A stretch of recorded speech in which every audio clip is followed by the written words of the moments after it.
You've been listening to a 1996 Baylor Symphony recording of Concert Overture, composed and conducted by then Emeritus Dean of Baylor School of Music, Daniel Sternberg. Born in 1913 in Lviv, Poland, now Lviv, Ukraine, Sternberg graduated from the Vienna Conservatory and became assistant conductor of the Leningrad Philharmonic. After the German invasion of Poland, he and his Romanian-born wife escaped to the United States via Sweden and joined Baylor School of Music in 1942. I'm Kathy Hillman, director of the Keston Center for Religion, Politics, and Society at Baylor University. Keston's archive provides unique primary sources for research into the history of religion and politics, including religious persecution in communist, formerly communist, and totalitarian countries, particularly in East and Central Europe and the former Soviet Union, areas where Daniel and Felicitas Sternberg reached adulthood.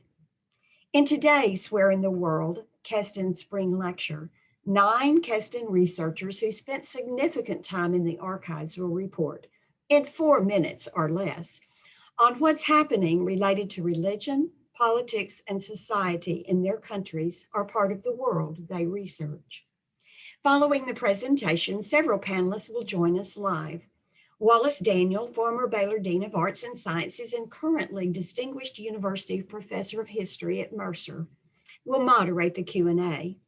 An interviewer of Dr. Sternberg's oral history, Dr. Daniel's latest book, Women of the Catacombs, Memoirs of the Underground Orthodox Church in Stalin's Russia, was published on March 15th. Throughout the event, you can post your questions in the Q&A feature. But first, Xenia Denon, chairman of the Keston Institute in England, will offer greetings and bring a brief history.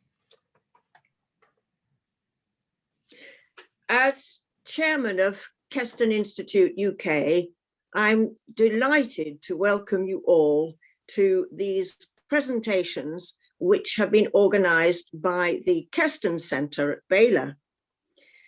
Keston Institute was founded in 1969 by Canon Michael Bourdeau, an Anglican priest who took part in the first British student exchange program with the Soviet Union, organized in 1959.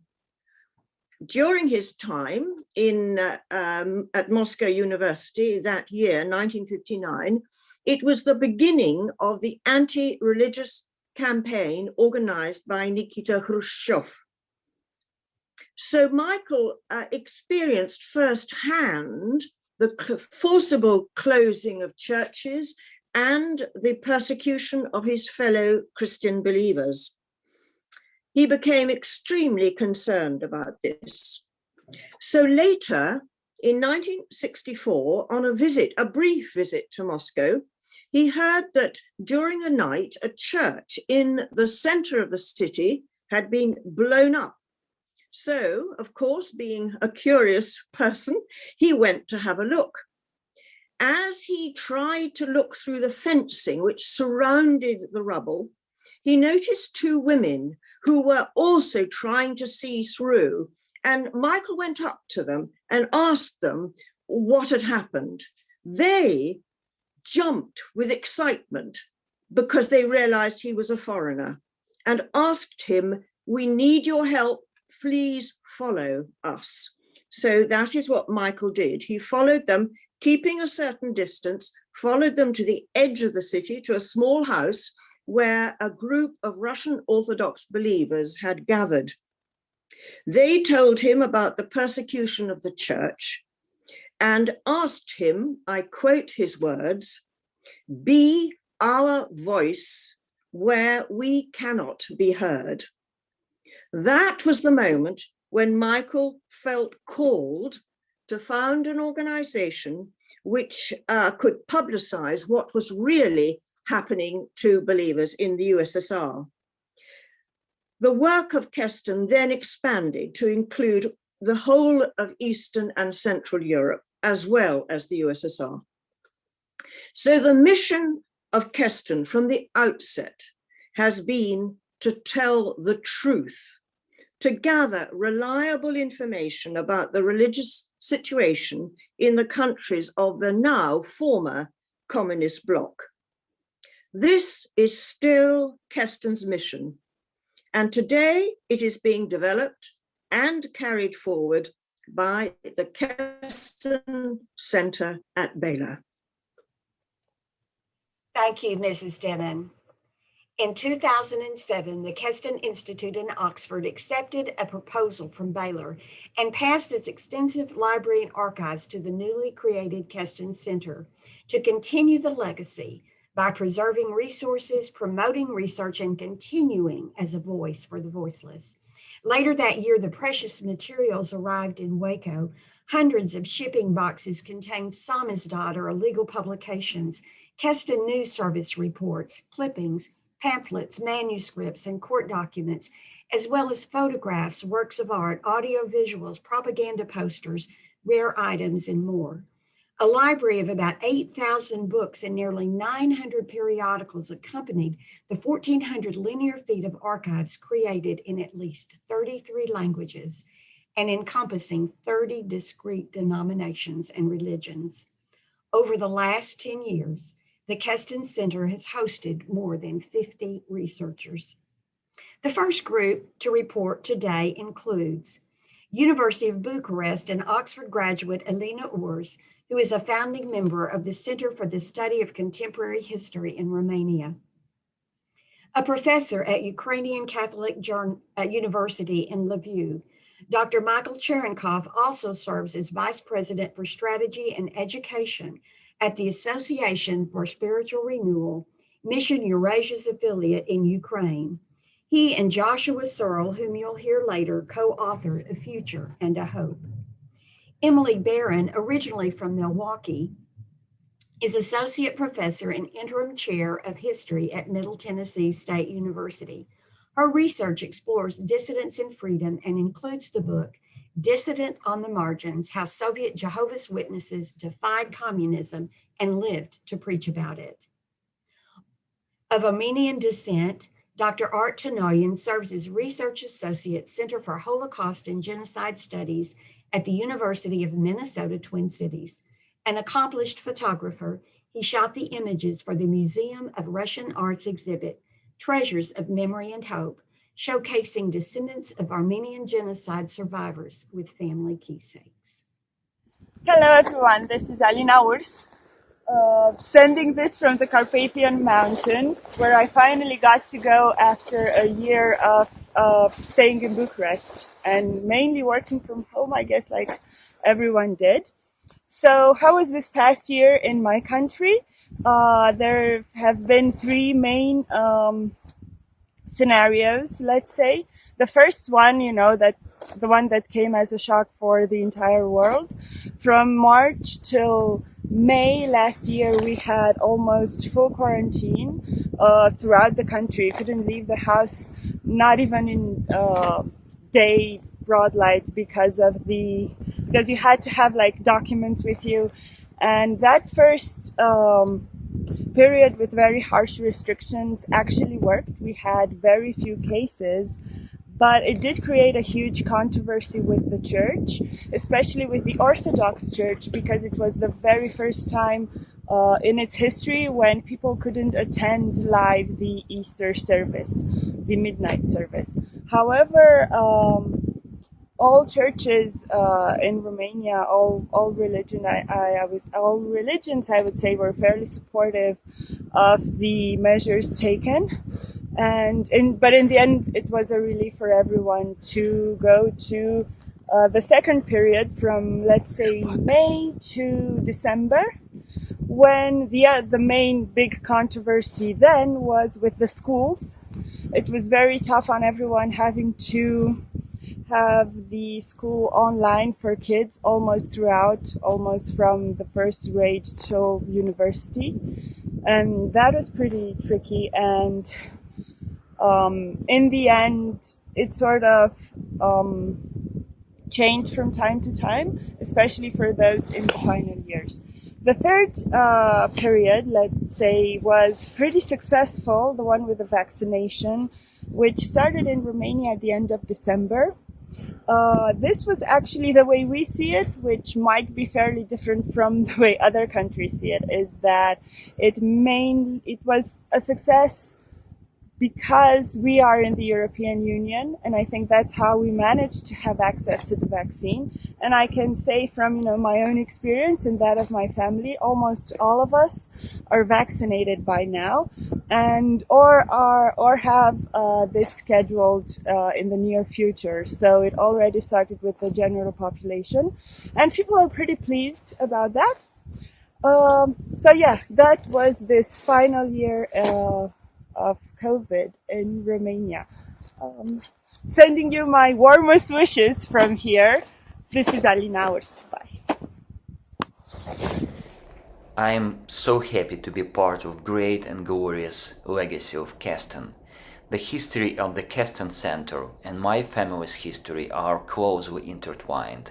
I was born in the Soviet Union in the oppressed family of non-registered Baptists. My father was put in prison for his faith in Jesus Christ, and my mother lost her job for the same reason. Unafraid, they continued to distribute scriptures. They were smuggled into the country. They knew they had friends, many brothers and sisters around the world who cared for them and lifted their voices to protect the freedom of conscience behind this iron curtain. Why am I telling this story? Because my story continues to this day. This story, my family's story, continues to this day. In spring of 2014, I had a privilege to work in Keston Center. I studied documents related to the history of non-registered Baptists in Soviet Union. You might remember it was that very spring when Crimea was annexed and the war in eastern Ukraine started. As I was reading the documents from Soviet times, I became aware of the fact that all the events of that epoch are being repeated in front of our eyes and are even worse than they were back then in Soviet time. Not only are they happening on Ukrainian territories now occupied by Russia, but also in Russia itself. Today, missionary activity and any public activity of all registered religious organizations is restricted, and any activities of non-registered groups are considered as illegal. Studying the Bible at home with family or friends over tea is interpreted as illegal activity. In occupied territories of Ukraine, Baptist churches have basically gone underground, like back in Soviet time. The same tendency is emerging in Russia.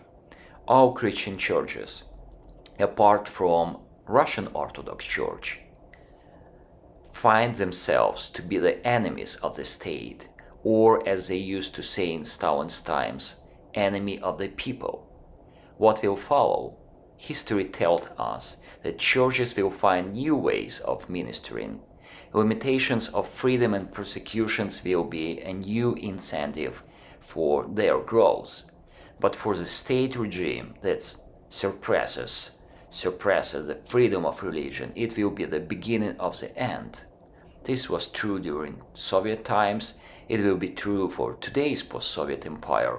Churches who have chosen the path of compromise with the state risk losing their freedom and destroying their reputation. For churches that are free and committed to their faith, this creates an opportunity of reviving their church life and missions strategy, even in this context of limited freedom. In summary, the history of religion in both Soviet and post-Soviet contexts is still being written, and its many twists and turns are going to surprise even experienced historians. In this way, the Keston Center preserves its important place in storing historical documents. It's also a place for meeting old and new friends who are interested in religious freedom and the future of believers in post-Soviet countries. Hi, I'm Emily Barron. I'm an associate professor of history at Middle Tennessee State University. and I'm also a historian of the Soviet Union and its post-Soviet successor states. As an expert on Soviet and Russian Jehovah's Witnesses in particular, I thought I'd use my time to speak to this religious minority's experience today in Russia. When I last worked in the Keston archive, I think in 2015, I was there to research a different religious community, but I found myself browsing the Keston's holdings on witnesses. This had been my first research project, and I'm always eager to find new information that sheds light on this community. As you may know, the situation for witnesses today in Russia is extremely difficult. Since 2017, they've been barred from legal practice of their faith. It was that year that the Supreme Court declared witnesses to be extremists, a designation that put them roughly on par with organizations like Al-Qaeda and other terrorists. For the roughly 175,000 Russians who are active in the witnesses, the last 3, now almost 4 years, have been a disturbing return to life under the ban, a reality they had already experienced for decades under Soviet rule. Moreover, all indications suggest this situation is unlikely to improve in the short term. As of today, there are 77 pending criminal prosecutions in the Russian court system, over 1,000 homes have been searched, and perhaps more worryingly, over 50 witnesses are already serving time in prison, a number that will almost certainly continue to rise as more cases go through the courts. The Russian situation reminds all of us, many of whom are primarily scholars of Soviet history, that the 1991 collapse did not always mean a clean break with the past. At least for witnesses, they experienced only a brief period of relative freedom before returning again to an underground existence. If we learn something from the earlier Soviet example, which I've written about extensively, along with my fellow scholar Zoe Knox, it's that Soviet persecution of witnesses did not fundamentally succeed in its goal. Yes, there were almost certainly fewer witnesses because of it, but persecution never managed to eliminate the faith entirely. Likewise today, we have no indication that the witnesses are likely to disappear from Russia because of recent challenges. One witness who has been taken to court as an alleged extremist, a woman named Elena Barmakina, said in trial testimony recently that she feels like she's been given a car but not a driver's license. She has her faith, but she's not allowed to practice it. And if that seems like an absurd situation, of course it is.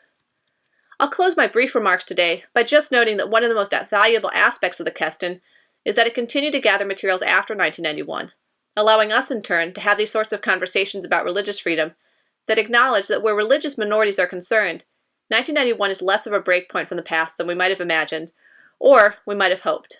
Thank you all for listening, and I'm always delighted to be part of conversations on the good work that the Keston is doing. Thank you. Greetings from Minnesota. This is Artyom Tonoyan. I'm currently at the University of Minnesota Center for Holocaust and Genocide Studies, where I'm a research associate, where I research the intersection of religion, nationalism, ethnic conflicts, and violence. I've been here for the last 4 or 5 years, give or take. Currently, I'm doing a couple of research projects, both of them having to do with the Nagorno-Karabakh conflict in both of their iterations in 1990s and also the latest one that was waged in September through November of last year. And I've been researching, trying to figure out the depth and the breadth of the religious rhetoric that was used in the conflict by both conflicting parties and also by Turkey, who recruited jihadists from the Syrian and Libyan war theater and brought them and exported them to Nagorno-Karabakh, where they would wage war for a combination of jihadist ideology and financial gain. So I'm sort of using that as a point of departure for my research. And the second research project is I'm editing a book, a collection of articles regarding the coverage of the Nagorno-Karabakh conflict in the Soviet and later in the Russian press. I'm writing an analytical introduction to this book. I'm also editing the selected articles that have been translated into English. At the University of Minnesota, I also, every other semester or so, teach a course on the Armenian genocide, the latest one being last year or so, but before the pandemic. It's called the Alternative Facts and the Armenian Genocide in the Age of Alternative Facts, where we study and analyze the facts of the Armenian genocide, the social context of the Armenian genocide, but also aspects of Turkish denialist propaganda that sort of was the original alternative facts paradigm that would later become more widely accepted, I guess, unfortunately, in the current political atmosphere. So that is, in brief, what I am doing and what I'm engaged in, and I'm looking forward to discussion on these topics. Today's final reporters include postdoctoral researcher at Baylor University, Switzerland, Dr. Barbara Martin, who recently published the book Dissident Histories in the Soviet Union, From De-Stalinization to Perestroika. A public policy scholar at the Woodrow Wilson Center and a member of Keston Institute's Russia team, Dr. Roman Lunkin serves as Deputy Director, Institute of Europe, Russian Academy of Sciences. Born in Yugoslavia to white Russian immigrants, Alyona Kojevnikov lived in refugee camps in the American zone of occupied Germany from ages 1 to 6. A journalist, she was founding director of Keston News Service, translated for politicians such as Margaret Thatcher and Mikhail Gorbachev, and became Radio Liberty Moscow bureau chief in 1992. Teacher, preacher, theologian, and marathon runner, Dr. Joshua Searle directs postgraduate studies at Spurgeon's College, London, and chairs the trustees of the UK-based charity Dnipro Hope Mission. Associate professor and undergraduate program director in Baylor's Department of History, Dr. Julie de Graffenried's research focuses on Soviet children's history and history of childhood. She and Dr. Zoe Knox co-edited Voices of the Voiceless, Religion, Communism, and the Keston Archive. Hello, everyone. I came to the Keston College Archive in November 2019 in the framework of my new research project on the religious revival in the late Soviet Union.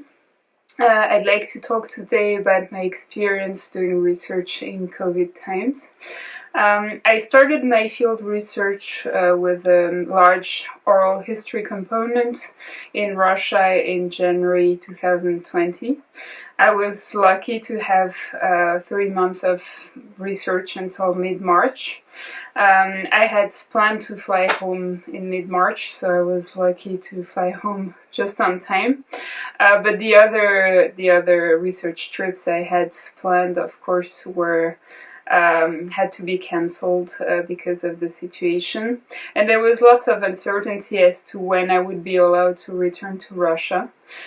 Fortunately for me, I have Swiss citizenship, and in August 2020, the border opened for Swiss researchers with Russia, which allowed me to return to Russia in September for 3 months. This was very lucky, but of course I was confronted with a few limitations, which were not significantly hindering my work.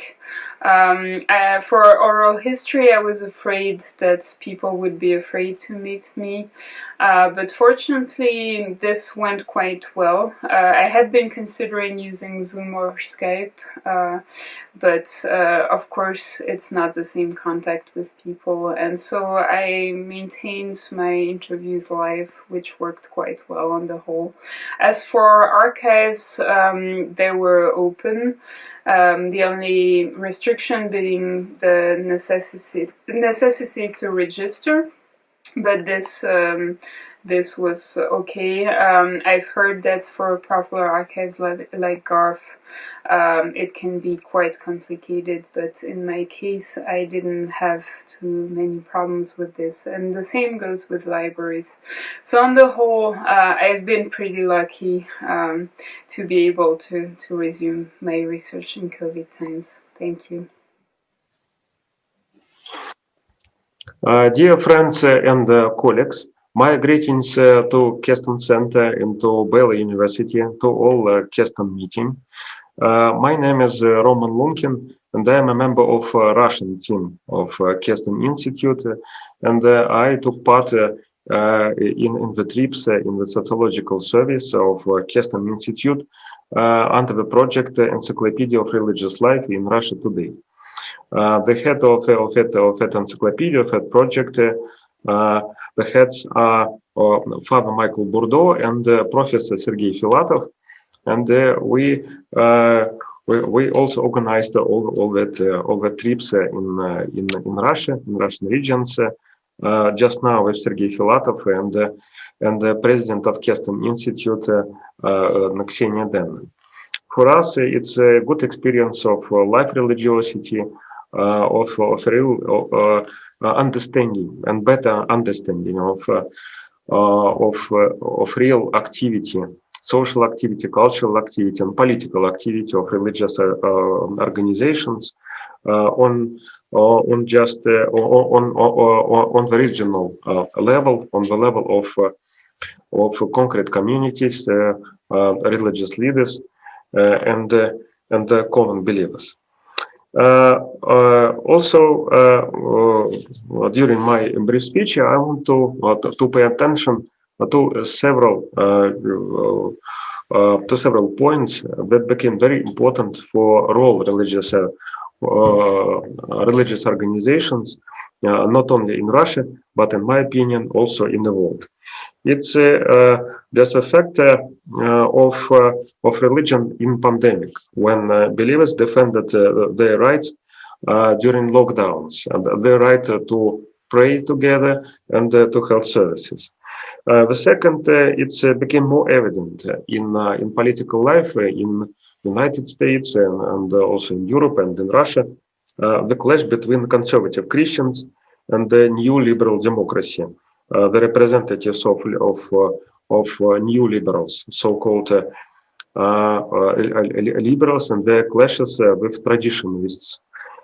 Also, it's a new role of religion in our life, based on social solidarity, on civil activity of religious organizations, and in the increasing political engagement of religious associations in the global world. So not only in Western world, so-called Western world, but also in Africa, Latin America, and Southeastern Asia. At the end, I want to pay special attention to the new encyclic of Pope Francis, Fratelli Tutti, Ola Braves, and I think that encyclic of Pope Francis is marking the symbolically the end of a period of secularization in the world, of privatization of religion, when religion treated as a just private case of every citizen. Just now, religion is a base of political order, and also could be a base, from the point of view of Pope Francis, the base of our social fraternity and social friendship. My best wishes and my heart with Keston Center, with Baylor University, be our voice. I searched in vain for something positive to put in this report on my area, Russia, that is, and failed. There's no longer even a trace remaining of the hopes raised practically overnight following the events of that August night, when communism seemed to collapse after 7 decades of oppression. And hopes there were, based on what had turned out to be an unsteady basis of the lauded and applauded perestroika.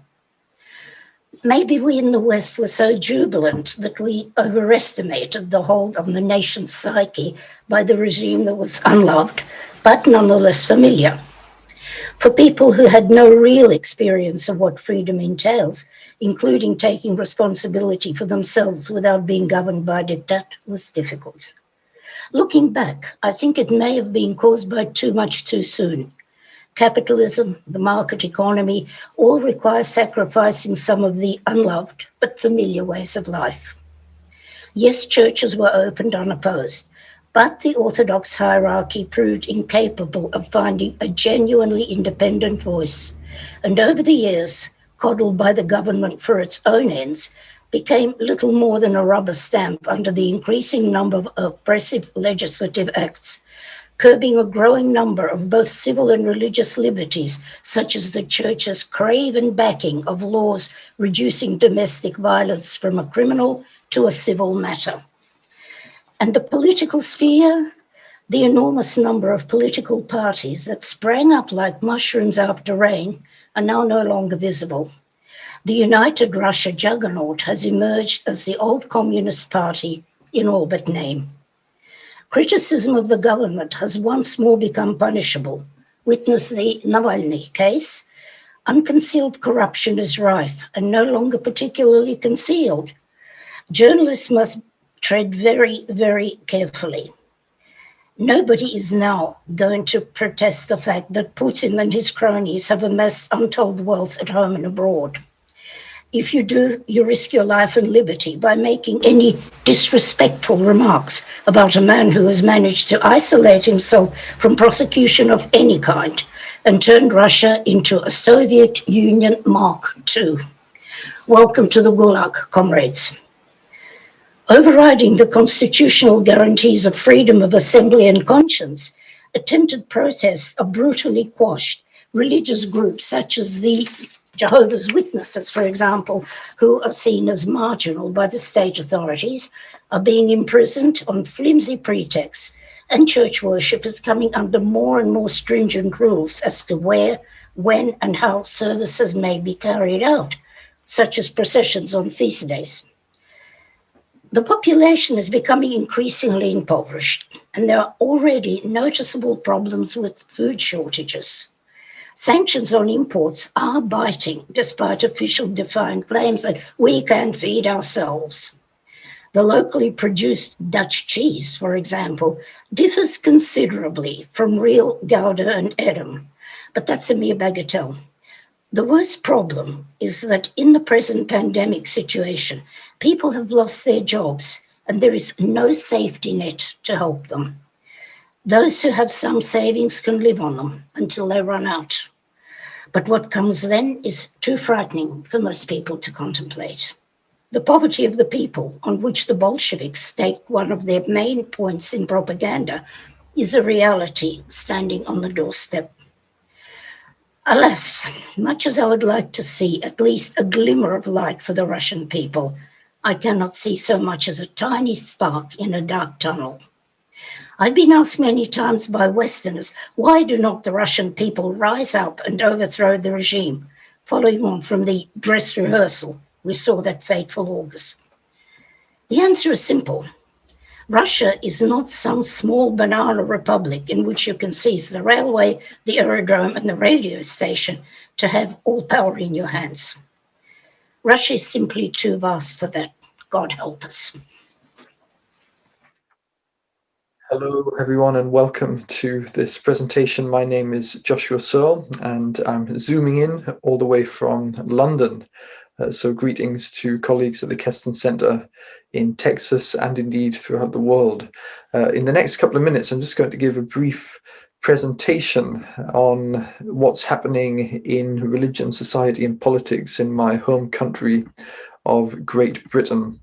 But first of all, I'd just like to say how glad I am, how grateful I am to be back in contact with the Keston Center. I spent a very productive and memorable few weeks in the archive at the center at Baylor, and I have good memories of the time that I was able to spend with Kathy and with Larissa and others while I was there, and that's the photographic evidence of my presence at the Keston Center about 7 or 8 years ago now, so quite a while. So just going to take literally 2 minutes to speak about the situation in Britain at the moment.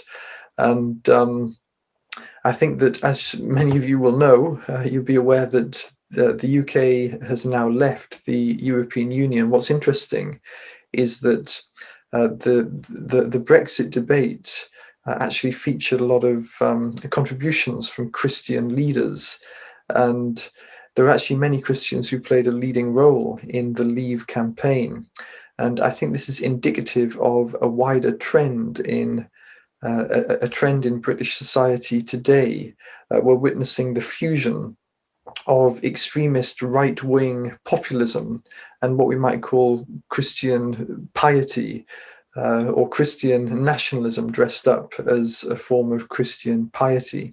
And a lot of Christians in Britain today continue to cherish that belief that they can somehow legislate their way to righteousness by lobbying the government to pass certain laws that promote so-called family values, or which prohibit abortion or discriminate against sexual minorities, etc. So there is still a lot of this thinking around in British society at the moment.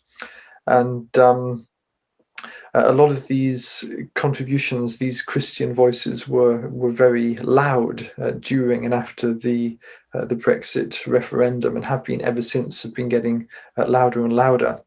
So I would just conclude my reflections really on a note of caution by saying that I am actually quite concerned about this unholy alliance that is developing between Christian piety and far-right ideology. And it's emerging not just in Britain, but also throughout the world, in Europe, and most notably, of course, in the very turbulent era of Donald Trump's presidency. So this is very concerning.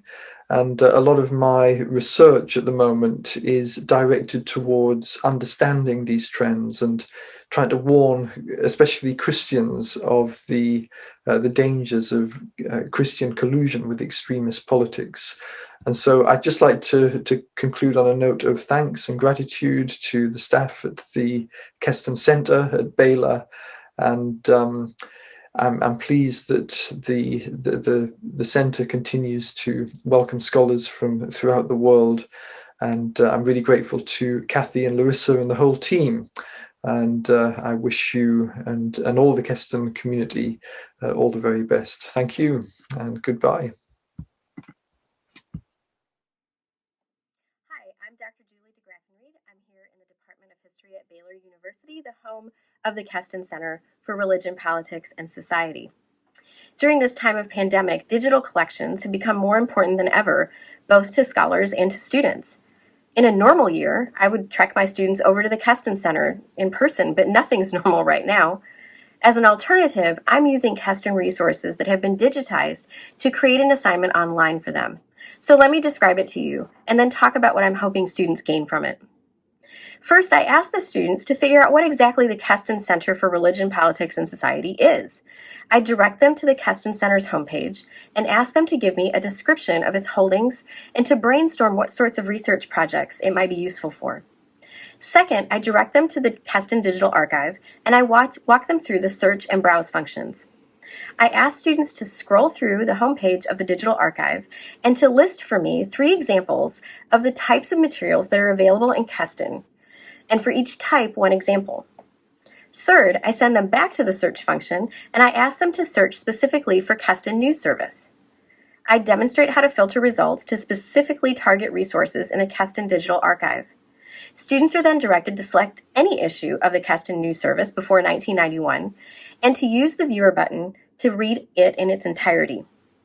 Then the student must describe its contents and then select 1 article to summarize, and then from that article they pick a person who's featured there, search that person's name, and explain what sorts of items are revealed by such a search. It's not a complicated assignment, but it does achieve a number of objectives. One of my favorite jobs is to point students at Baylor towards the Keston Center. Of the 22 second and third year students that I have this semester in modern Russian history, only 1 of them knew of the Keston Center. So this assignment introduces students to it, virtually, but also to its mission and its holdings and the ways in which its extensive digital collection can be utilized for their future research projects. There is no question in my mind that today's university students are much more comfortable doing research online. And that doesn't mean we shouldn't challenge them and make them go to the library. But it does mean that it's increasingly important that we as instructors point our students towards excellent and vetted sources online. Now, having said that, even though students are wizards at things like TikTok and Snapchat, they often get intimidated by digital collections and the search boxes and the filters and all the choices. So this assignment hopefully demystifies the Keston Digital Collection for them and gives them the tools to use it with confidence in the future. Hopefully you can see my design in taking students from a bird's eye view down to the very specific. The assignment starts with big questions. What is this? What's in it? And it narrows with each step. Those students ought to see immediately that the Keston Center relates to Russian history, which must be something they're interested in or they wouldn't have signed up for the class. They learn too that its holdings are accessible to students who aren't necessarily studying Russian, that there are in fact lots of resources available in English. One of the refrains I have heard many times from people connected to Keston is the desire for the world to better know the stories of men and women of faith who persevered despite official censure and penalty from communist authorities and despite everyday obstacles to practicing and living out a life of faith and personal truth. If nothing else, I hope that students come away having been exposed to precisely these kinds of stories and people. Best case scenario, they're inspired by them. And I hope they develop a greater sense of the ways that the study of history can bring dignity to lives of those in the past. Hello, my name is Wallace Daniel, and I want to thank our presenters for their stimulating and very interesting presentations. I also want to thank our audience and to invite our audience to participate. This audience, whether from the United States, from our friends in Great Britain, from Russia, from Ukraine, from Romania, welcome to all of you. And I welcome you to the discussion part of this gathering. We are joined in our discussion by Dr. Julie de Graffenried, Ms. Alyona Kojevnikov, Dr. Joshua Searle, Ms. Alina Urs, Dr. Artyom Tonoyan, and Dr. Roman Lunkin. So welcome to all of you. And I also see Dr. Mikhailo Cherenkov with us as well. So welcome to you. Politically, as you know, we all know, we live in a dangerous, divided world that has internally become increasingly partisan.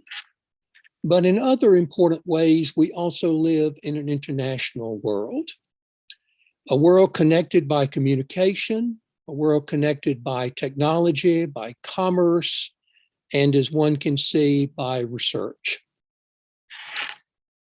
All of us here today are related by experiences through the marvelous Keston Center, where I'm presently sitting.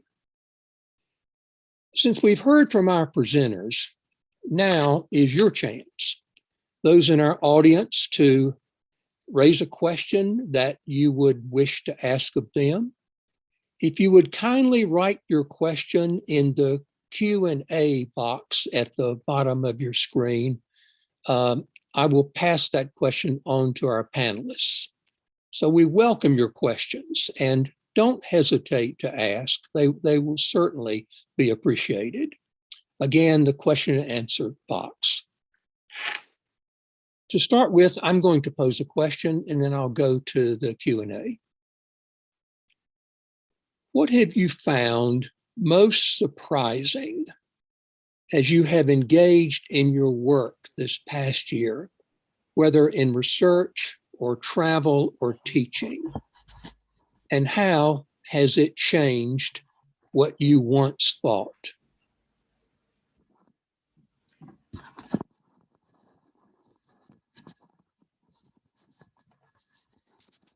Do I need to call on people? Alina, why don't you take a first shot at that question? Okay, how about what I was most surprised when teaching for the first time and the second time and then the third time I got used to it. was that I never realized until having to have a lecture through Zoom how much I relied on the reactions I had from people to see when I'm supposed to give more details, or when are people a bit bored and maybe I should change the topic, when I should maybe leave them time to ask a question. And this, I have to say, it was pretty difficult to find a way to adapt to this situation. I remember the first seminar I had to give in these circumstances. I think I talked for most of the time, and the students didn't. I knew that it was also difficult for them. It was this weird situation when they all got tested and they were in this big room together, and I couldn't really see their faces, and I was all alone on the other side. And yeah, so that was really surprising in terms of having to teach during a pandemic.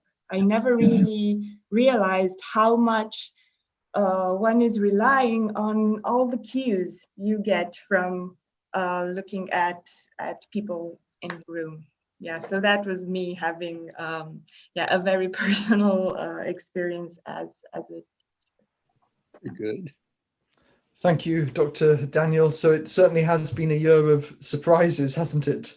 I think that we can almost say that there's a sense that the world that we inhabit today is a different world to the world that we inhabited at the beginning of 2020.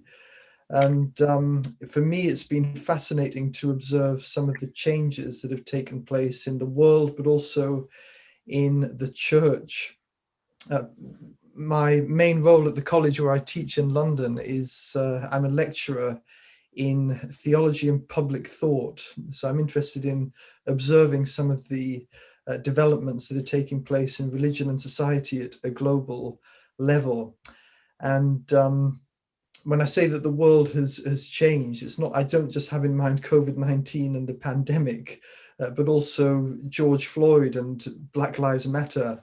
And if I remember rightly, I think that there was a certain election that took place in a certain country last year.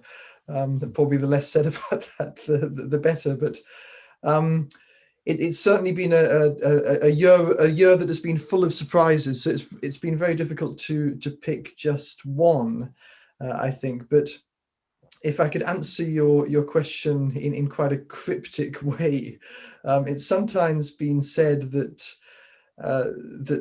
religion has the power to bring out both the best and the worst of humanity. And what I've learned and what has really surprised me this past year, and this year of trauma and crisis and so much uncertainty and anxiety, what has really surprised me is the way that I've learned about how a global crisis can bring out both the best and the worst in religion itself. And certainly among, I can really only speak about the Christian community. And I could say more about that, but I'll leave it with that. I'll leave it at that quite cryptic answer for the time being. Very good, thank you. Ms. Kojevnikov. Yes. Nothing to add, okay. No, not really. I think, I'm the pessimist in our lot of viewers, especially with things, well, the Navalny case for a start, the continuing persecution. I've worked for Radio Liberty for many years, after all, and sort of Radio Liberty journalists being put in the slammer is not something I like to hear. I'm Russian. These are my people. They're the ones who are being oppressed and driven yet again. And it's heartbreaking. I just don't see any immediate cause for optimism, either for the church or for the people. I just don't. It breaks my heart. Anyone else here? And I'll go on to the next question. Could we say a few words Dr. Wallace, with Sergey Filatov, we just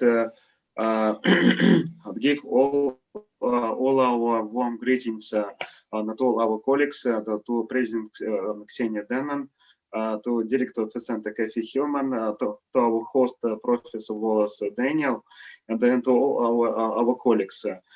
We just greeted everybody from Russian midnight, from St. Petersburg, because we are just now staying in St. Petersburg, and we just taking part in our sociological survey, now finishing one of the volumes of Keston Encyclopedia of Religious Life in Russia Today, and we just members of Russian team of Keston Institute, and the most impressive thing in our work. And I think it's also one of the impressive things for Ksenia Denon that took part in a major part of our trips. It's live meetings, it's meetings and interviews with believers, with courageous missionaries that sometimes they understanding that mission impossible, but they are still staying in truth in Russia under our religious policy, under very sometimes strict conditions of our Russian legislation. And one of the answers about our work and about current research has Professor Sergey Filatov. Thank you very much for inviting me to this meeting. Now we are finishing a very big work about a study of the religious life in modern St. Petersburg. We both saw many things which were exciting, original, and not supposed before. And in this situation, I want to say that Professor Cherenkov and Professor Kozhevnikova principally are right about the rise of repression and repression on freedom of conscience and freedom of religion. But we must be objective. Now, comparing modern Russia with Soviet Union, the difference is great. Of course, there was no even a small part of such religious freedom in Soviet Union like in Russia. You are right that the repressions against Jehovah Witnesses or the Church of the Last Contract with God are absolutely unacceptable and barbarous. But from other side, there is a great rise of religion among Orthodox old believers, and many Protestant groups are free in their work and life. I want to say about one interesting or two interesting features of Orthodox life in St. Petersburg, which we saw now. Just 3 hours ago, I spoke with one of the most brilliant St. Petersburg young clergymen. He is a teacher in the academy and has a good education from the university. And we spoke about things which is absent in all other regions of Russia. It is the value of education, of enlightenment in this city. The influence of academy in Petersburg is very great. Many parishes make their most social role the education in many fields of not only biblical studies, but history, culture, art, sociology, and majority of these studies are politically liberal and help to organize social life in the city. Other very humorous side of St. Petersburg Orthodox life, it is a great role of the Tsarist tradition of cultural tradition. It is funny that there is very small amount of people among clergy who wants of revival of monarchy, but majority of them, or maybe all of them, like the history of the 19th and 18th centuries, what made for the church and for the education and for the state and for the society. Catherine the Great, Alexander the First, Paul the First, and so on. There is a cult of imperial culture without interest and love of the monarchy state. It's funny and very interesting situation. Thank you very much. Thank you. I want only to add that it was also impossible to see the true faith and to see the future revival, religious revival in the Soviet times. But every document of Keston Center just crying about faith and about religious feelings. And we also see that feelings, that enthusiasm of religious revival in our interviews with religious activists. Excellent. Very good. Yes, Dr. Cherenkov. I would say that it is always surprising the most important and crucial role of the religious organization and churches and mission movement play in post-Soviet civil life and religious life as well, especially in this context of pandemic. So I heard from many friends and missionaries in Russia, they say, well, local people, and especially state authorities usually blame us as kind of religious extremists, Western spies, sectarians, and etc. And at the same time now, they appreciate our social work, our social ministries, because we help people to get united. So in this context of pandemic, religious communities of faith, I would say, proved their crucial role in civil society formation and political as well as religious life in post-Soviet space. So it is really important to give them our appreciation and to help them survive in this context of limited freedom and to help their nations to be transformed.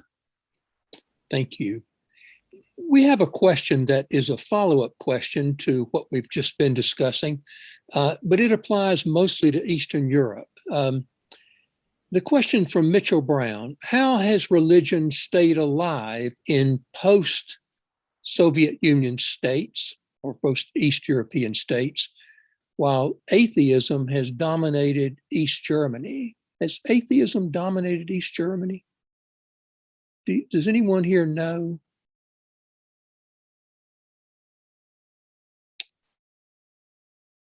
No? Well, let's go on. The next question: what has been the most valuable aspect of the Keston resources in terms of your current research? You can answer that at length. So let's ask the one most valuable aspect of the Keston resources on your research. Artyom Tanoyan, how would you answer that? Can you hear me, Artyom? Yes, can you hear me? Yes. I'd first start by saying what was the most surprising part about my research. Contrary to the vicious rumors, there are not 4 people interested in my research, but 5. And not all of their last names are Tanoyan. The most valuable thing, well, I was, at Keston since Keston was transferred from the British shores to the American shores. So I spent a lot of time in the Keston offices, and I put my fingers in a lot of the archival material before it was made available to a lot of the people. But I had the privilege to be down there a couple of years ago, I think, 2 summers ago or thereabouts. And some of the stuff that were available there from the Keston News Archives and interviews, primary source materials that are basically not available anywhere. I spent a couple of days in the archives, and I got my hands on these documents, news reports, private letters, communiques, photographs of church individuals and individuals involved in the larger religion and politics scene. Also newspaper clippings from Armenia from the period that I was interested and I hadn't come across. And the most important thing, some of the news sources and the newspaper clippings that were done, they're pretty much are unavailable nowadays. And so these were reports by Western, mostly English, British reporters that had traveled to Armenia during the Nagorno-Karabakh conflict, and they had report dispatches, small dispatches, large dispatches, and none of these are available anywhere. So, I mean, they may be available somewhere, but they're not available digitally. So it becomes a laborious process to track these things down and try to work with them. So that is probably some of the most important stuff that I had found there. The availability of materials that are not available anywhere else. Thank you. Dr. de Graffenried and then Ms. Oers. Most valuable, oh gosh. So it just depends on the project, right? So a few years ago, the most valuable thing was the poster collection in the Keston Archive, which is ridiculously rich, considering it was just kind of gathered over the years. It is a magnificent collection of images. So I've worked with that. That's been really great. I have been very grateful for all of the digitized materials, the ongoing work of the libraries in digitizing items, because that's made things a lot easier over the last year. Things like Keston News Service, I mean, it's just completely available. Whole runs of different documents and things are available, and that's been super. And actually, that relates to my surprise. So since you asked the surprise question, which really relates to the whole assignment I was trying to explain, which is I was always one of those old school OG instructors that was like, no, my students are going to the library. They're going to use books to write their research papers. But I have accepted the reality, and any student that's listening is nodding their heads, that they do their research online. They do their research online. They do their research online. If we want them to use books, we're going to have to, I don't know, buy them for them and put them in front of them. They're going to do their stuff online. So the more we can get online and the more we can make it accessible to them, the better for everybody. And it doesn't just help us, right, as scholars, although it totally does. It helps students because that's where they're going to do their research. And so if the resources aren't available online, they won't access them. And so that has been a huge, I've accepted it now, and I'm okay with it. I've made peace with it, that we can work online, and that's okay. Great, thank you. Yeah. Ms. Oers. I was so grateful for having access to correspondence, original correspondence of persecuted believers and persecuted priests that I couldn't have found anywhere else in the world. It was only in the Keston archive at Baylor. And basically, so when I'm in Romania, right, I have access to the archives of the former political police, access to the National Archives. I can interview people if they're still alive or have access to their memoirs. But I have to say that the research I was thankfully able to do in the Keston archive really brought up topics and events that I couldn't have been able to track by any other means besides the documents I found in Keston. It is really so valuable. I only had the time to look at the Romanian section, but I mean, I was blown away, and then I was so happy to be able to share this with my colleagues when I returned, and they were also very surprised. I talked to researchers who were on this topic for years, for decades, if I may say so, since the fall of communism, and they had no idea about the deaths of some cases of persecution. Yeah, so I am most grateful for that. Keston has unique documents. Thank you. Thank you. Thank you. Ms. Kojevnikov, you and I worked here in this archive several years ago, and I witnessed your work habits every day. You were here every day, all day. So I know you found something here that was incredibly valuable. Can you talk just a moment about that?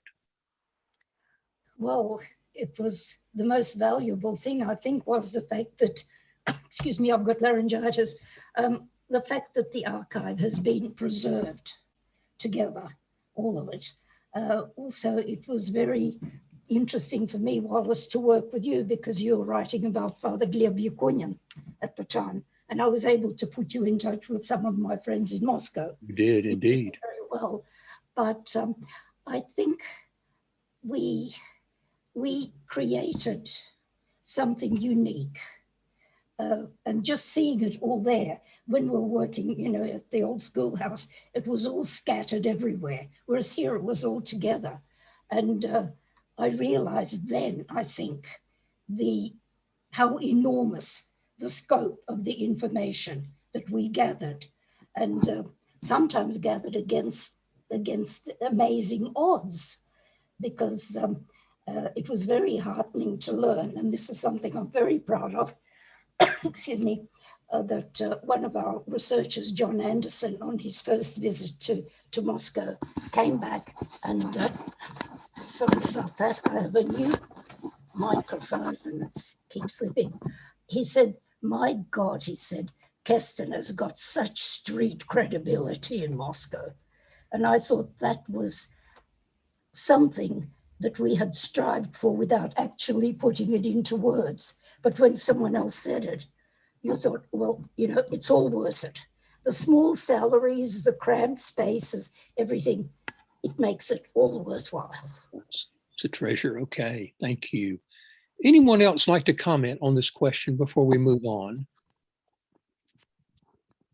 Well, yes, I would say that the most interesting text were handwritten notes taken at the time of trials and interrogations. I had good access to most of Soviet time collections of initiativniki documents, because my parents were keepers of those collections. So I had my own access to these documents, to these collections. But handwritten notes and memories, that's something different. You can see, you can feel it, you can smell it, you can see people's character. It is something special. So I encourage all of you, researchers in different areas, just to keep good eye on these handwritten notes and papers and memories. That's so important. Very That's good. unique. That's unique. Excellent. This question is from Scott McIntyre. Before I do, Dr. Searle, did you want to comment on the last question? I may have skipped you. Thank you, Dr. Daniel. I'll just be brief. Michael mentioned the handwritten notes. What struck me, one of my lasting impressions of the archive was just the raw authenticity of the samizdat material. It was a sense that I wasn't just reading history, I wasn't just studying history, I was literally breathing it and living it. And it's been such a treasure trove, and I would even say a blessing since that time. I made copious notes. I'd never made so much notes in pencil in all of my life in the archive, and I still have a large cardboard box of photocopied notes that I continue to draw on for my published articles. And actually, the most immediate fruit of the research was the book that I published with Michael, who just spoke, Michael Cherenkov, a good friend and great scholar. We authored this book, and it was published. And the book contains copious quotations, citations from material drawn from the Keston archive. So I just want to express my thanks. I just thought that I had landed in paradise when I first arrived in the archive at Baylor. So continue to cherish those good memories, and it continues to bear fruit in my research. Very good. This is a current question, and Scott McIntyre writes, this is probably for Dr. Lunkin or Dr. Cherenkov. Are there any updates with the protests supporting Alexei Navalny, or has that movement been suppressed? I could say a few words about on that question. Just in St. Petersburg, I was surprised because I saw in the center of the city the office of Navalny movement with a big slogan, just office of Alexei Navalny, and so the movement of Navalny, the oppositional movement, alive and not suppressed just totally in Russia. And also there is a great discussion also in religious context about Alexei Navalny and his speech in trial, because Navalny touched some biblical texts, and he talked about New Testament and about Jesus Christ, and he paid attention to one thesis from New Testament that blessed those who seeking truth, and he, as opposition leader, Alexei Navalny, also seeking truth, and that was a base of discussion of those who support Alexei Navalny and those religious leaders that became very critical about Navalny faith and then about using of that religious language in political context. But I want to say that many politicians in post-Soviet space, in post-Soviet republics, and just now, for example, not only in Russia but in Belarus, in Belarus, just opposition leaders, opposition to Lukashenko, were also using that religious language to say about freedom, about justice, just because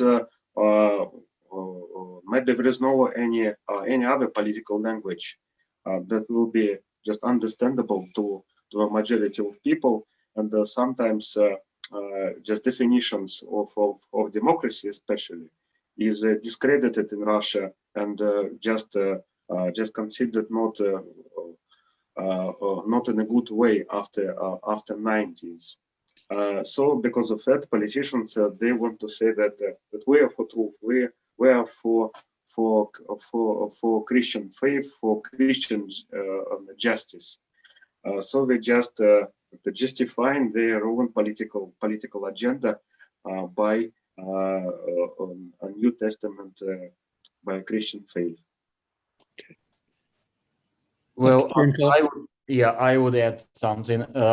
I'm Ukrainian citizen, so I know it is sensitive issue to talk about Russia for me, but I used to live in Russia and still visiting and have many relatives and contacts and ministry locations. So I would add that no, it is not suppressed. It is expanding, even expanding, and it is finding new channels to grow. And as Dr. Lunkin mentioned, it is gaining even religious motivation.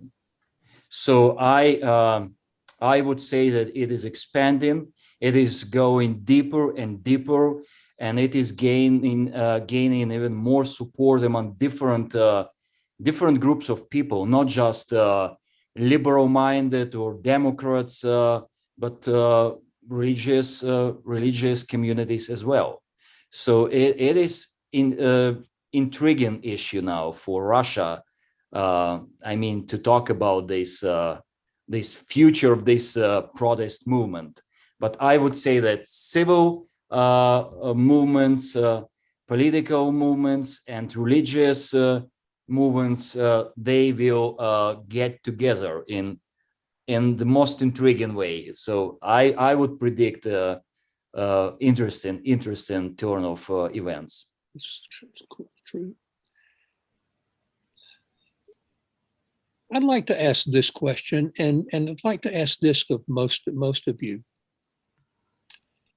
In the course of your research, have you uncovered outside your own area of interest or your own research what you think would be a rich subject that just waits for someone else, perhaps a student, a graduate student, another researcher, a subject that you are not seeing for yourself or including in your own research, but would make a very rich topic for someone else, something related to your own work, but outside the framework of your own work.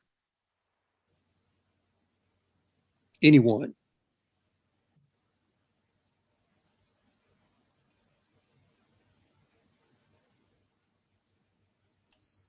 You're asking us to give up our secrets, Wallace. Oh, yes, but go ahead and do that. We're a private group here.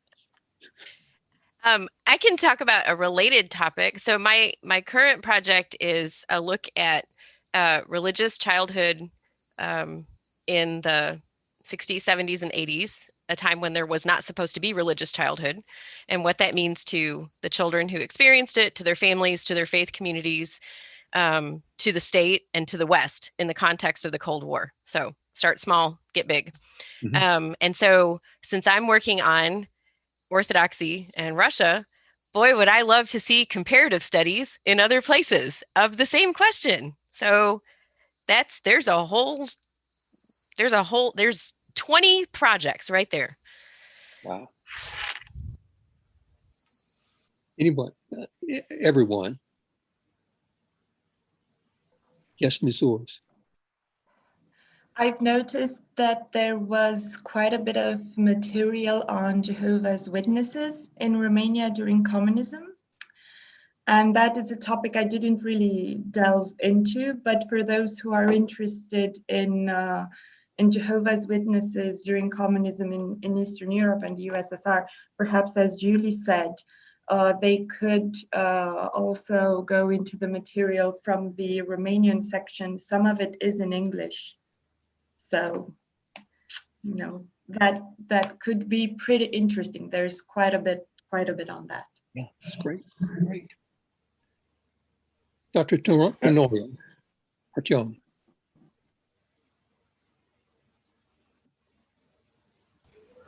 I'm a very humorous guy, so. That's all right, go ahead.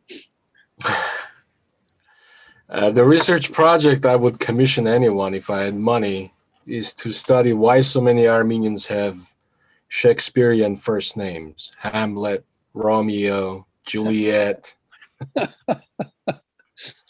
I mean, Armenia, probably one of the most popular names in Armenia is Hamlet. Go figure that one out. And what else? Henry. My family is full of Shakespearean first names. None of them are native Armenian. So that's what I would commission.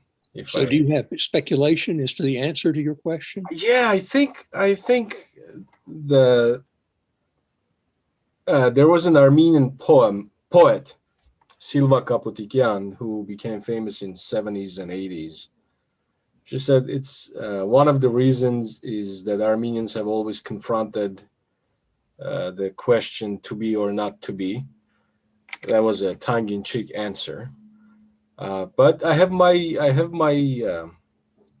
guesses as to why that may have happened, especially the names that, like if you study generationally, names in 30s and 40s, people born in 30s and 40s, that's where like most of these naming conventions undergo tremendous changes. There used to be a lot of Russian names, of course, Armenians, because Eastern Armenians were part of the Russian Empire. So a lot of Russian names were given to children. But all of a sudden in 30s and 40s and 50s, you have this proliferation of names from Hamlet. And I think it's maybe one of the reasons is that it's the period when all of a sudden Armenian translators start translating Shakespeare into Armenian, and people discover this and start naming their kids. But you don't meet many Russians named Hamlet, or Romeo. So why did it happen to the Armenians and didn't happen to the Georgians or the Azeris or the Russians or the Ukrainians? So what is that?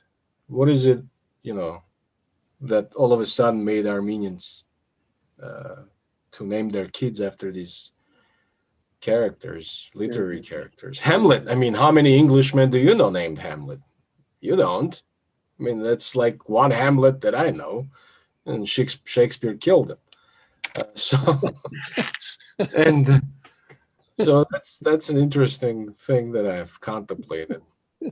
Thank you. It's fascinating.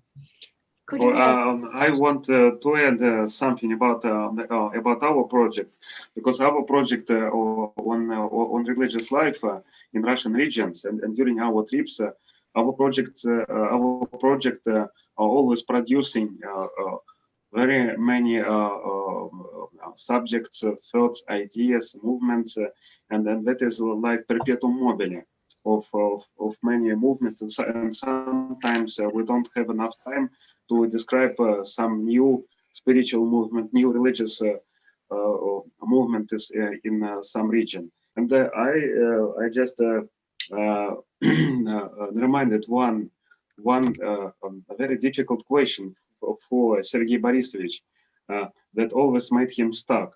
It's a question: what is our methodology? What is methodology of our project? And just a basic methodology of our project, it's how to catch a believer and to make him honest and open-minded during interview. Very good. We always just imagine some ways, some instrument and some instruments to make believers just open-minded and honest. And I think it could be too difficult for us to make them open in Zoom, for example, online in Zoom interviews. And just because of that, we had some gap in our trip program in the pandemic year. And just now, it's just the first trip to St. Petersburg after pandemic. I must say that I think our two main teachers, it's Mr. Gerodot, two Greek boys, and Monsieur Fukidit. Yes, Fukidit and Gerodot is our methodology. That's good. Thank you. Dr. May I add Cherenkov? something? Yeah. May I add something about the names? I'm Oh, sorry. sure. I'm probably pressing the wrong buttons or something. I'm a technical idiot. The lack of classical names, shall we say, you know, Hamlet or someone, it's a practice in the Russian Orthodox Church. Excuse me. It's not canon law. You can actually call your kid anything you like if you can find a priest that will baptize it. But mainly speaking, you follow the church calendar, the saints. There is a patron saint. But I have encountered, actually, Ksenia will remember the late Professor Dmitry Pospilovsky, whom I'm sure some of you will have heard of. When his youngest son was born, he wanted to call him Bogdan. And the priest said, no way. And Dmitry proved to the priest that there is no canon law forbidding that. So in effect, but it is customary, you know. I called my son Alexander. It didn't occur to me to call him Bogdan or Pirun or something like that. Also, someone asked me, I'm sorry, technically I'm very bad. What do I think of Putin?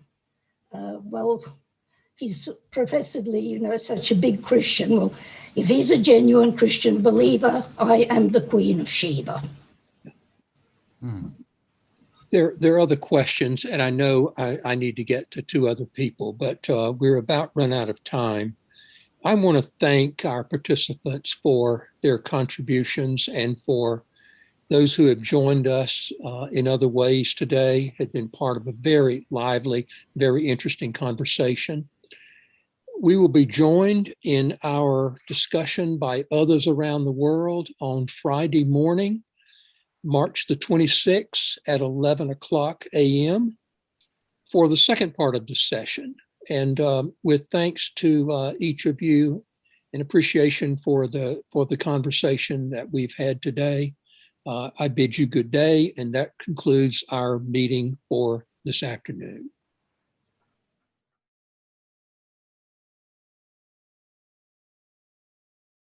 Hello, my name is Wallace Daniel, and I want to thank our panelists, our presenters, for their very interesting and thoughtful presentations.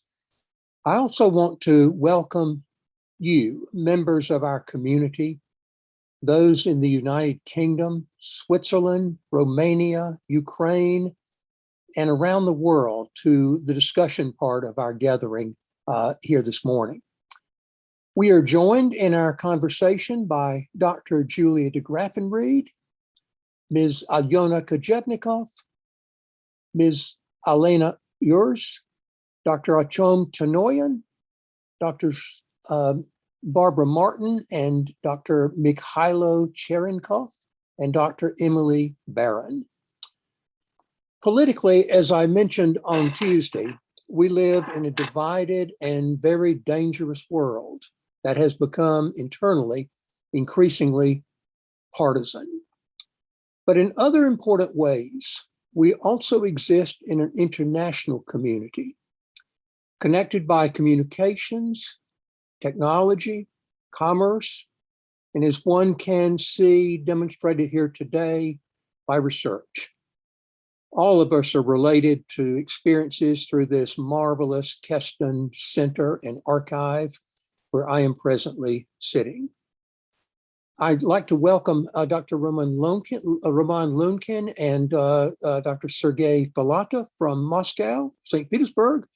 I'm very pleased that you have joined us as well. So we are represented by Russia today as well, in addition.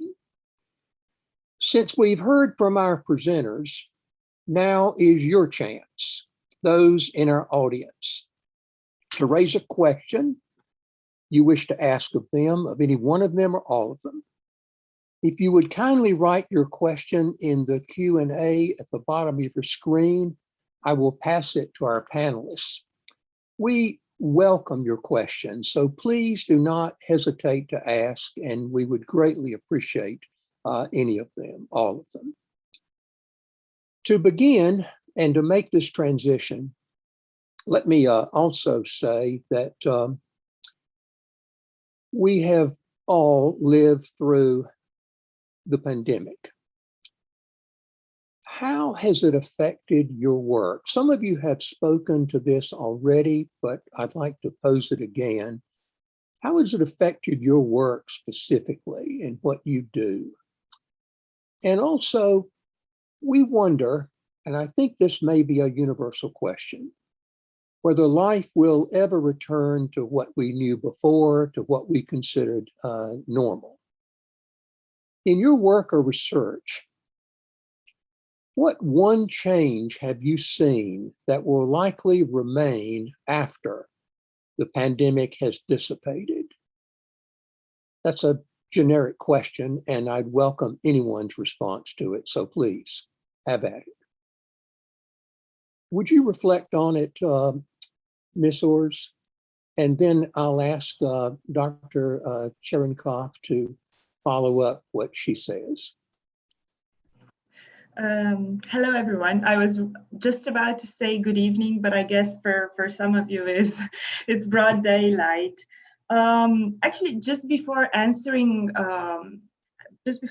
your question, I was looking at the video I just recorded this month in March, and I realized how much things have changed already a bit to the worse in Romania. This also regarding what you were saying, that we don't know how much this pandemic will last and how we are, how it has affected our work and what are going to be the lasting changes. But reflecting on that, I've realized that it's been a year since the pandemic began. And it's for those of us who celebrated, it's almost Easter again, or Pesach for those who are Judaic.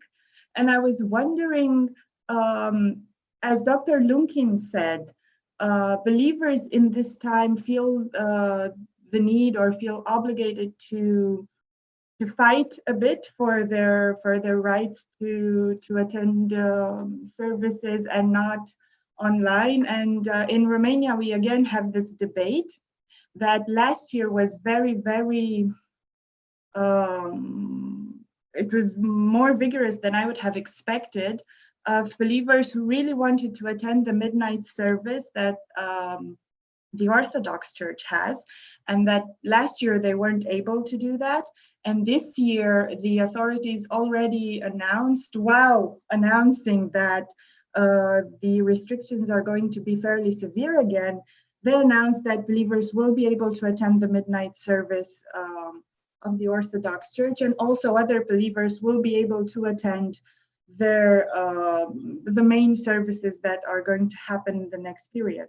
And I was wondering also for the other panelists if they have noticed this type of endeavors in their own countries, if they've seen believers gather and be very keen to defend their rights of attending these services, and how do they see this? Because last year, besides them fighting to be able to attend live services in church, there was also a very heated debate about the way Holy Eucharisty is received, Holy Communion is received in the Orthodox Church, because if you know, I guess most of you know, that you receive the blood and the body of Christ with a spoon, and it's the same spoon that is being used for everyone.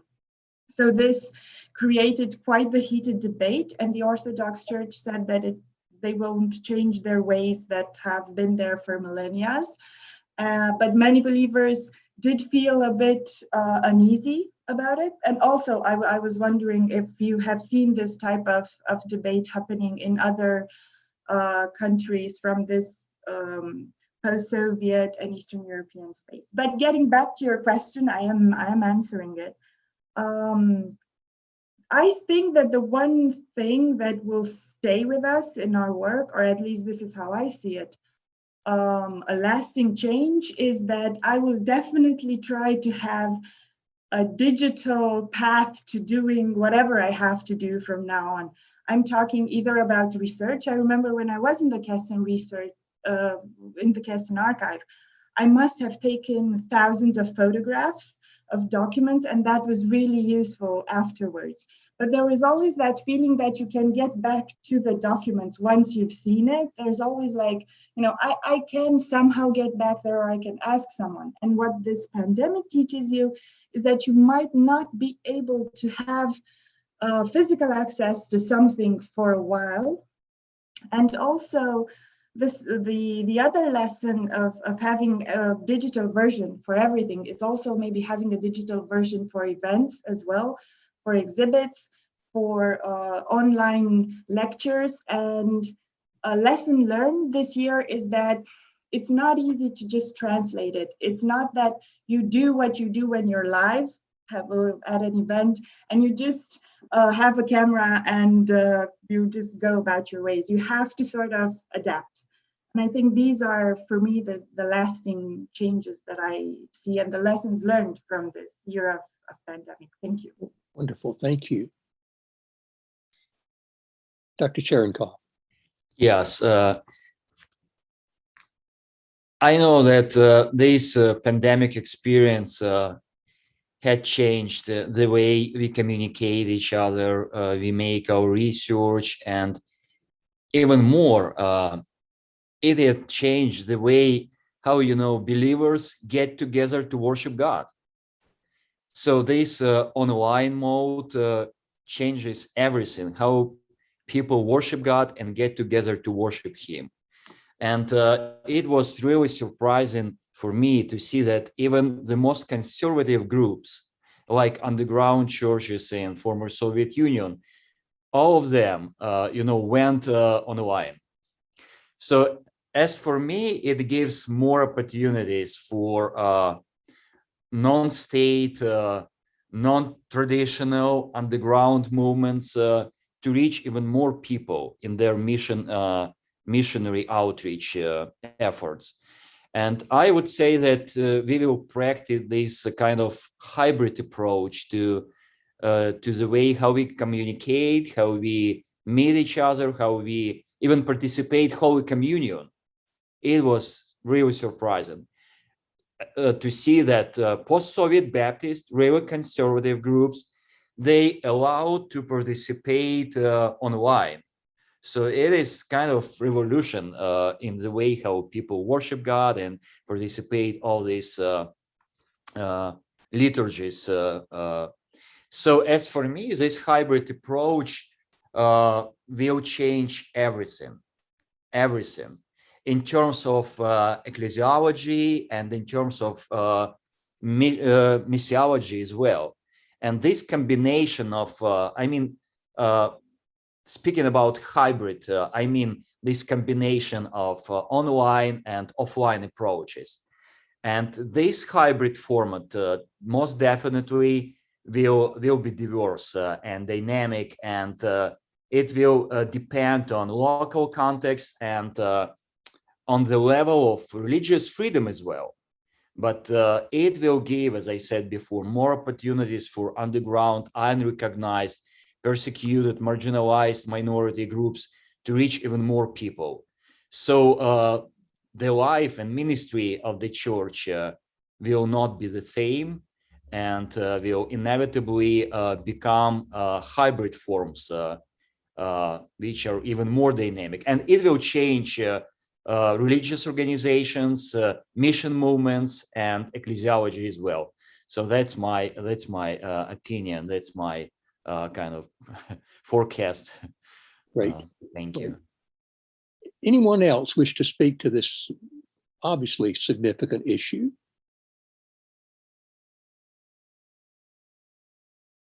Then I'm going to go on to another issue.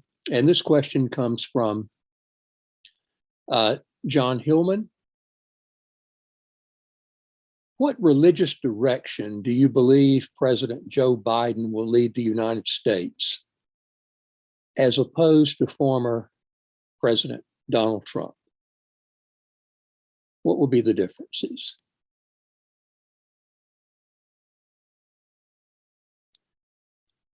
This will take some courage, but I know that Alyona, Mrs. Kojevnikov, is primed to speak to this issue. As I'm not an American citizen, so I really don't feel that I'm qualified to talk about this. No, truly. However, as I'm on, perhaps I could go back to something that Alina mentioned about the Orthodox Church having problems during the pandemic. The question of communion has actually been raised over the years, usually by converts to Orthodoxy, who see taking communion with the same spoon as being terribly unhygienic. And, you can catch a cold or worse. The thing is, as far as the Orthodox Church is concerned, the teaching, this is the body and blood of Christ. If you don't believe in transubstantiation, then you shouldn't be taking communion. The same with kissing icons. If you think it's going to give you some kind of a bug, stay away from them. It's a matter of faith. As far as pandemic limitations on people, and I think I can speak for everybody here, to a differing extent, we're all subject to them. Sort of everything is forbidden that is not specifically allowed. In England at the moment, they're talking about extending the COVID rules until September, which is pretty awful. So what do believers do? You go online. Luckily, a lot of churches. I watch the online services from my old parish church in Australia. Sort of seeing the liturgy, about 6 hours later in my time. But one finds ways, I think. One finds ways. And there's also individual prayer, which doesn't really take the place of confession and communion, but it is there. And I don't know. As far as the future is concerned, we hear so many different prognoses as what's going to happen, what's not going to happen. I'm a bit apprehensive about this brave new world that theoretically is on the horizon. And quite honestly, I'm rather hoping that I'll be 6 foot under by the time that it all moves in and takes over. But, we're all passing through history. We'll pass through the pandemic as well. The only thing that is immortal is God. We're just his children. Very good. Perhaps we should come back to this question. It's a controversial issue and it's an important one. If we have time, I'd like to really return to the question that's been asked. Here's a question from an anonymous attendee.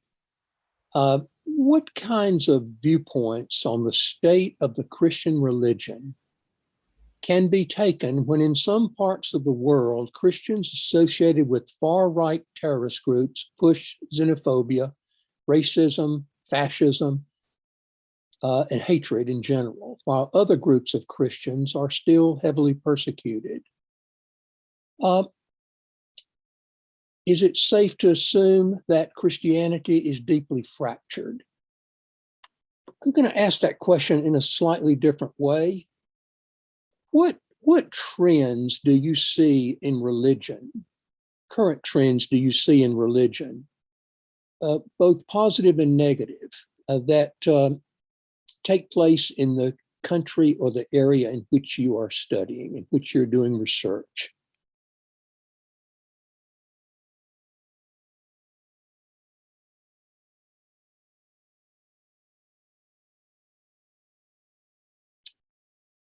Dr. Tenoy, maybe you could reflect on that a bit, and then we'll follow it up with Dr. Barron.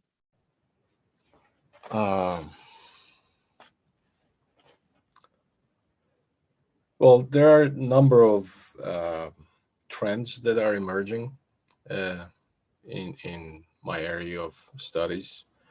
and I can say most of them are salutary. Um, and this has to do because of the recent war. The recent war was sort of an earth-shattering event for most of the Armenians, not just in the Armenian Republic, but also in the diaspora. And so naturally, in times of crisis, people start questioning all sorts of things. Just to give you a context, the recent war took away about 5,000 lives, mostly Armenian kids that were born in 2000s. So 18, 19-year-old kids that had been killed in the war. So there were two things that happened. A lot of people in times of crisis, they turned to religion. So it was expected that religiosity would undergo tremendous changes in terms of how it is exhibited. The churches were full. I've traveled to Armenia extensively, of course. I am from the region. And the Armenian churches were not altogether full when things were going rather well. But having seen videos and photographs and the engagement of the larger church in the conflict, or how they were engaged in providing sort of comfort to the people. So you can see that there's an uptick in religiosity, both in public religiosity and, of course, private religiosity. Having said that, there's another trend that is observable to those that look into this stuff, and it is the rise of a combination of nationalism with Armenian church. So the Armenian church is institutionally sort of separated from the state, but it is mostly on paper. And so there is a concord between the Armenian church and the Armenian government and the Armenian state that is more or less accommodationist, to use an American term for this. So, and the rhetoric in the Armenian society towards, let's say, Turkey, or towards Armenia's neighbors has combined religious rhetoric. It has combined religious elements, and and it is very unfortunate that the church, the Armenian Orthodox Church, in particularly the Armenian Apostolic Church in particularly, hasn't been altogether sort of proactive in finessing this message that combines nationalism and xenophobia and so on and so forth. It's not sort of combating it, which is, I guess, understandable on many levels. But it is unfortunate to see that these things are happening. Thank you. Dr. Barrett.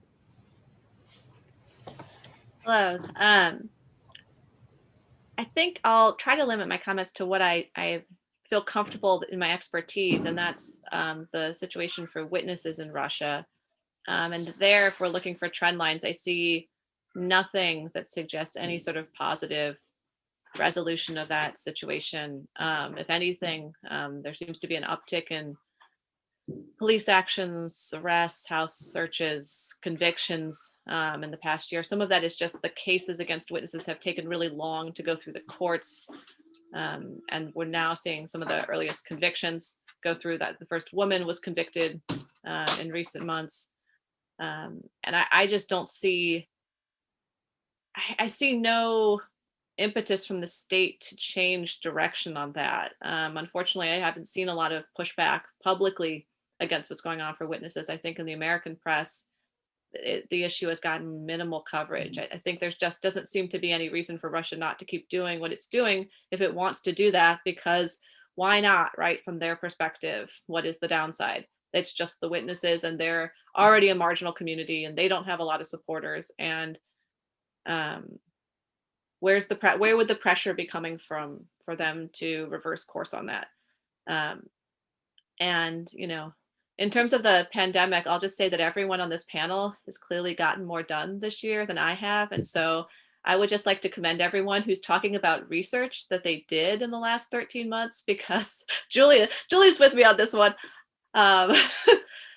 Some of us have done very, very little. And I really appreciate this panel because it is a chance to have an academic discussion on research 13 months into doing remote teaching, unexpectedly becoming remote chair of my department, and having 2 toddlers at home with me 24/7 for the past 13 months.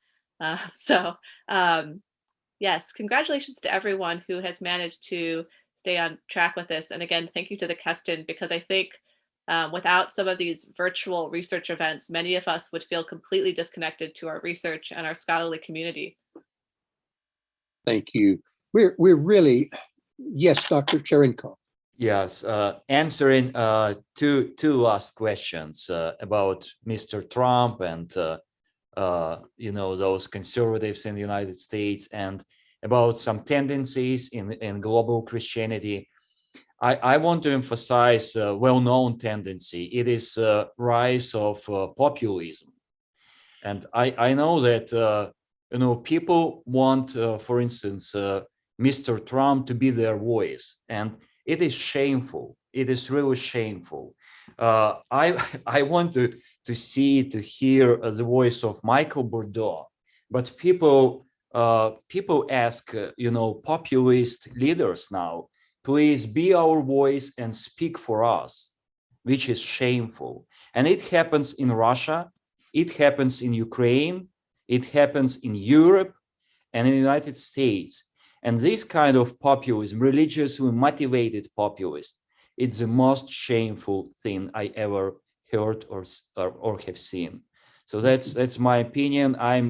I'm deeply embarrassed with this, and I hope that we still can be church voices, people voices, academy, university voices, just to balance these populistic tendencies. Thank you. We do need more reason, don't we? And solidity to it. We could talk about some of these issues for a long time, but there's one question on the Q&A session that I need to pose to Dr. Martin. It just came from April French, and she thanks you for your research journey to Russia in 2020 and the interviews and your archival research. And then she asked this: can you tell us a little bit more about how you made use of Keston materials for your current research? Thank you. I saw there were actually 2 questions to me in the chat, so maybe I'll try to answer them both briefly. I came to the Keston archive at the beginning of my project, and so before starting with the interviews, so the material I collected helped me in the first place to get an overall view of my project. Just to say a few more, looking at this phenomenon of religious revival among Russian Orthodox intelligentsia in the late Soviet and early post-Soviet period in Russia. And I'm looking specifically at religious dissidents and believers from the intelligentsia. So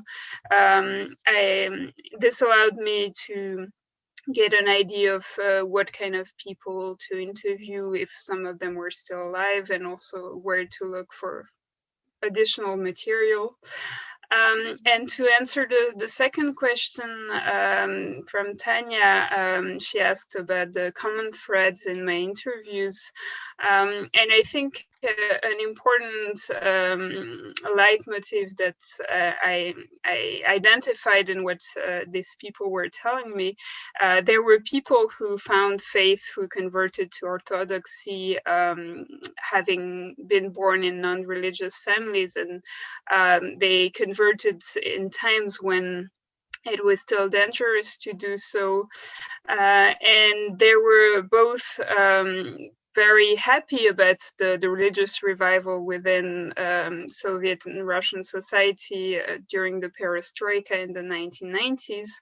But they were also quite disappointed with the way the situation evolved in the 2000s. And more specifically, there's this impression that the religious revival has really abated. Many people even say there was no revival at all, which is a very debatable question.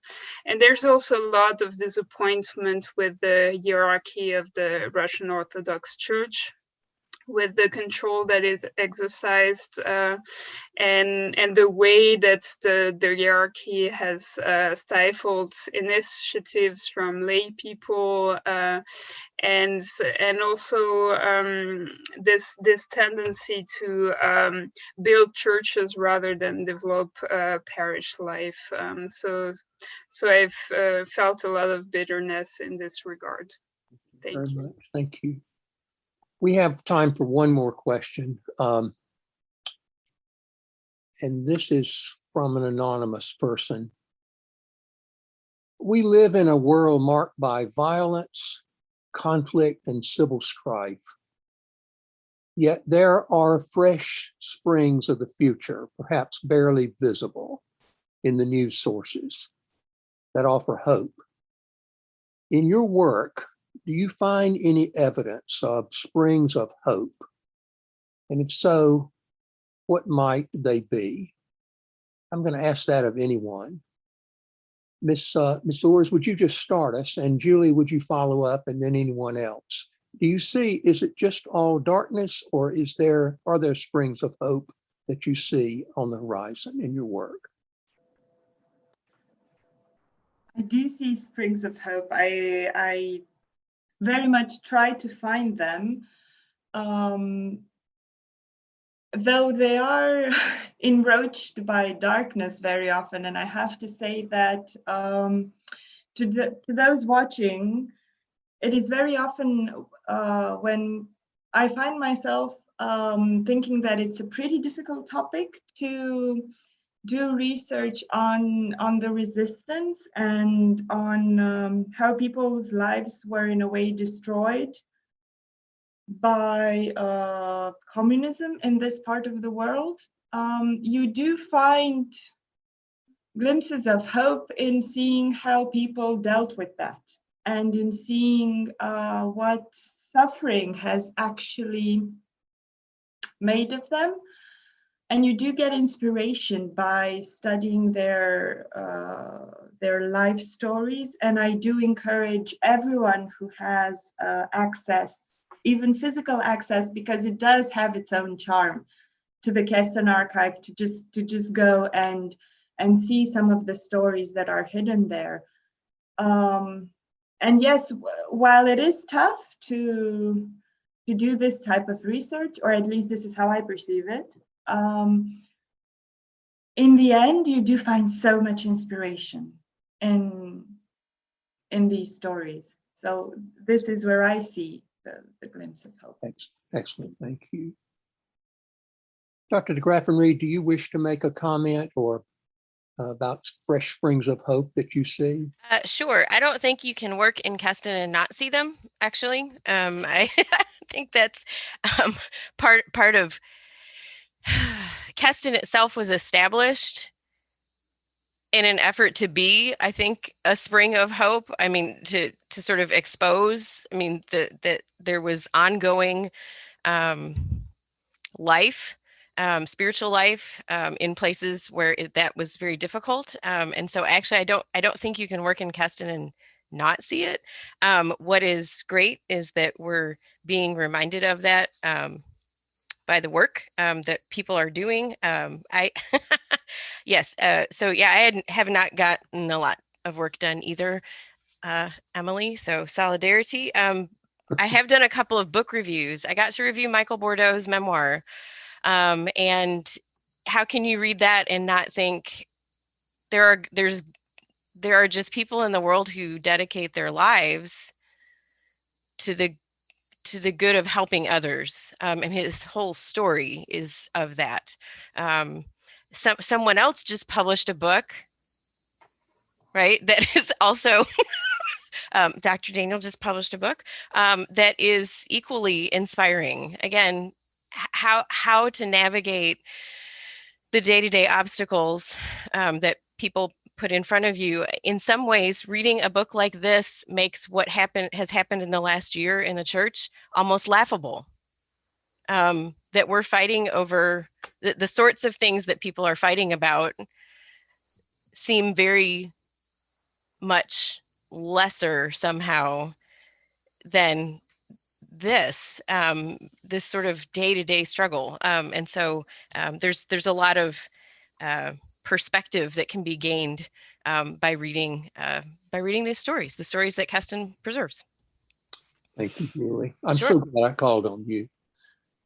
I have to apologize. We need another hour at least, because there are many questions in the Q&A box that we just are not going to be able to get to in the time that we have. Perhaps we could ask people to respond to them in writing, but unfortunately, we are really out of time. I want to use just one more minute to thank our participants, and also to thank our audience for your participation and the richness of what you've asked.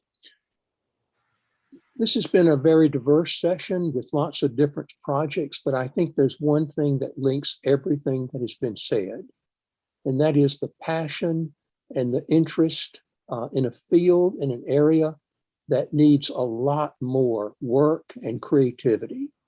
And if you've heard something today that particularly inspires you, let me say that this is a field that needs many new voices and perspectives. A lot of the past studies have been done during the Cold War period. This whole area needs reinterpretation and rethinking, and it is wide open for new, creative, and very passionate voices similar to the ones that we've heard today. So I thank you all, and that needs to conclude our session for today. And again, thank you very much for your participation.